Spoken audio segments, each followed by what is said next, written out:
nggak usah. Tapi kalau di sini itu pertanyaannya bermanfaat. Jadi.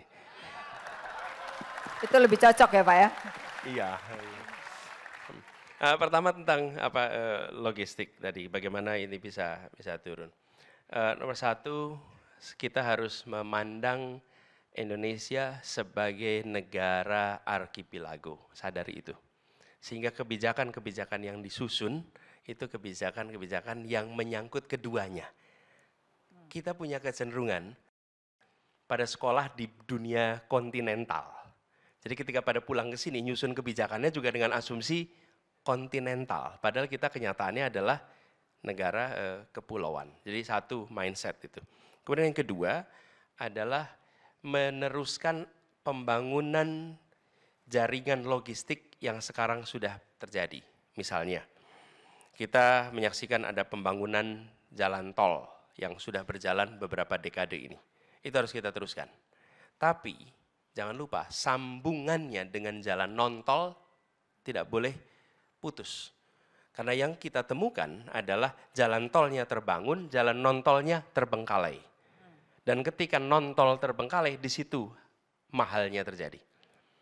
Bapak Ibu boleh lihat di Pantura, begitu Semarang ke timur, itu jalan non-tolnya luar biasa.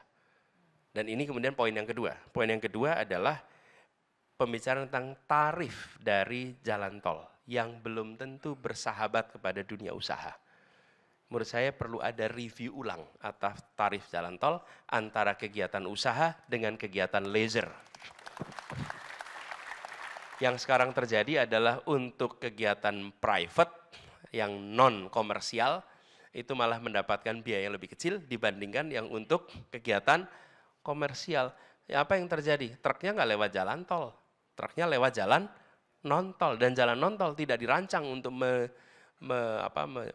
menopang kendaraan-kendaraan berat seperti itu. Jadi penyesuaian tarif tol dan kemudian yang tidak kalah penting, pembangunan jaringan kereta api yang secara serius harus dimulai di Indonesia. Kenapa jaringan ini diperlukan? Karena dalam jangka panjang mobilitas logistik menggunakan kereta api itu salah satu yang paling efisien. Tapi kita belum secara serius membangun rute-rute kereta api baru pasca kolonialisme. Bahkan kami berencana menghidupkan kembali jalur-jalur kereta api di Sumatera Barat yang sudah mati itu. Karena kita ingin menghidupkan kembali di situ. Dan Bapak sekalian, revitalisasi jalur kereta api di Sumatera Barat itu tahu berapa harganya? 16 miliar per kilometer. Tidak mahal. Dan kalau kita membangun jalur kereta api baru, kira-kira 60 miliar per kilometer. Bandingkan dengan kalau kita harus membangun jalan tol. Pembebasan lahannya bisa 80 meter lebarnya. Oke. Kemudian membangun konstruksinya harus on-site. Tapi kalau kereta api berbeda sekali. Semuanya bisa precast. Dan bisa dikerjakan dengan pembebasan lahan yang sangat kecil. Kami menghitung di Kalimantan dari Pontianak sampai ke Samarinda. Bila dibangun jalur kereta maka total diperlukan 22 triliun. 22 triliun terjadi di situ.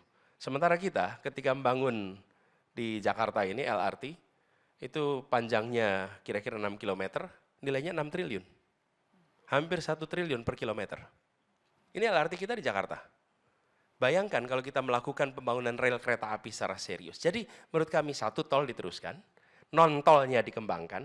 Yang kedua adalah jalur kereta api diseriusi dibangun di berbagai tempat seluruh Indonesia. Karena ini murah secara investasi dan jangka panjang secara manfaat. Ini kemudian. Nah yang ketiga yang tidak kalah penting adalah jalur laut yang harus ditingkatkan lagi, satu portnya, ditingkatkan fasilitasinya, kemudian efisiensi kerjanya, dan yang tidak kalah penting dari ini semua adalah pemberantasan pungli yang ada di berbagai titik urusan logistik ini.